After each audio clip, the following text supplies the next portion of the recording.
Je suis d'accord avec toi. Il faut trouver une jolie histoire, pas très longue. Vous préférez une histoire avec un cheval? Vous préférez une histoire avec un petit garçon qui réussit rien de ce qu'il essaye?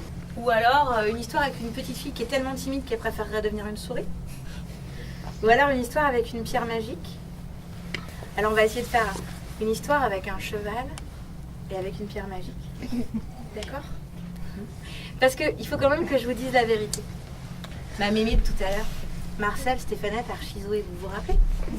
Elle me disait toujours une chose très précieuse, qui reste pour moi tellement vraie. Elle me disait, Aziel, la meilleure des histoires, c'est celle que tu laisses arriver entre la terre et le ciel. C'est celle que tu te laisses inventer. C'est une nouvelle histoire. Vous voulez qu'on invente une nouvelle histoire? Une que j'ai jamais racontée? Alors ok, c'est parti. Attention, c'est un exercice périlleux.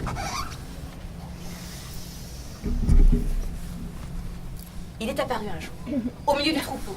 On n'a pas compris qui était la jument qui avait mis bas un tout petit cheval comme celui-là. On a cru au départ que c'était un petit bébé, mais qu'il allait pousser. Et voilà que passent les semaines et les mois et la première année.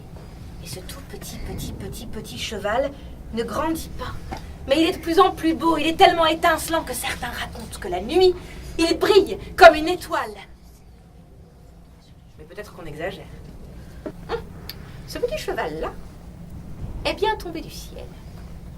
Et il est descendu de cette constellation que tu vois là-bas, de ce chemin d'étoiles qu'on appelle Petit Ours.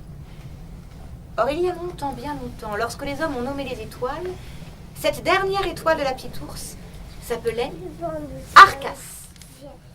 Arcas, c'est le prénom du petit cheval miniature.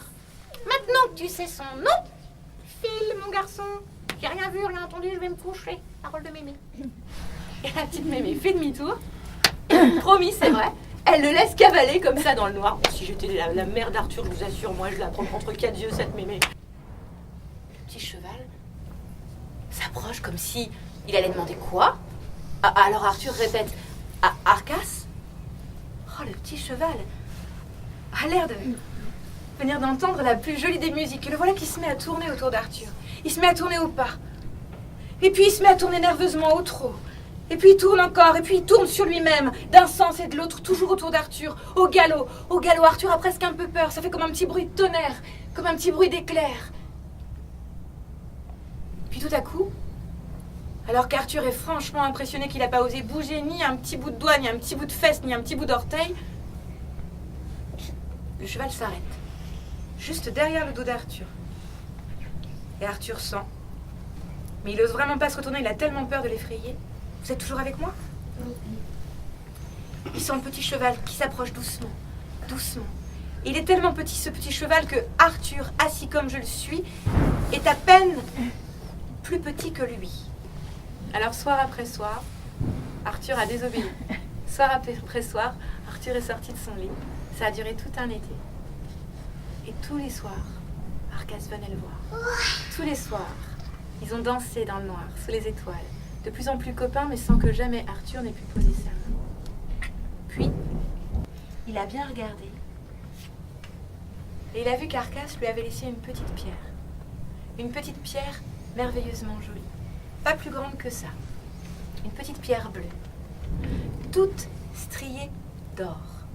Et bien ce papy-là, qui s'appelait toujours Arthur et qui vivait toujours dans ce pays de sable et de rochers et de soleil, avait dans sa poche une toute petite pierre bleue. Et on disait de lui qu'il savait parler aux étoiles.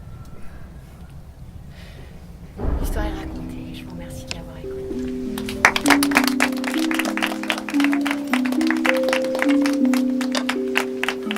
On a tout notre temps. C'est comme quand on apprivoise un poney. Après, je suis avec les deux.